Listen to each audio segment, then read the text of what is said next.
there a difference if the condition is legal or illegal? Diba? So halimbawa, pag sinabi ko sa yung, pag natanggal akong Senate President, patatanggal din kita. Okay. Unang-una, legal naman akong tanggalin na Senate President. We always vote. There's nothing there. But if illegal, o pag pinapatay mo ko, papapatayin din kita. Is there a difference if the condition of why I will act or why I'm threatening you is an illegal act? Well, under the law, Your Honor, it says there that even the condition is unlawful. So, regardless of the nature of the condition, Yes. sir. No, I want to get lang into your mind when you sign this because nga medyo novel yung case to for me. Even as a lawyer, I have to do more research and see anong ibig sabihin nito grave threats dito because you keep mentioning we keep mentioning here that this is the second highest official in the land and therefore pag trinete niya ang pangulo. But who was the vice president claiming na pwedeng magpapatay sa kanya?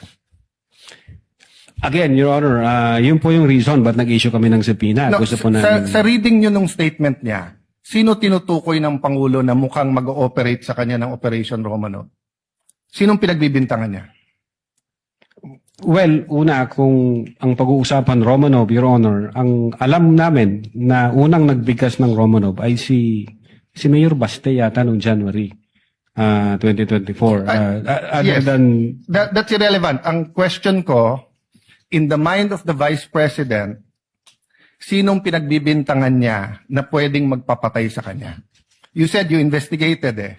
So mahaba na testimony niyo ni Agent John Mark. So of course, kasama sa investigation niyo, sino sa mind ni Vice President magpapapatay sa kanya?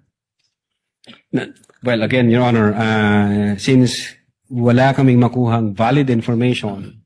No, hindi ba klaro sa video na ang pinagbibintangan niya is the First Lady, the President, and the Speaker of the House.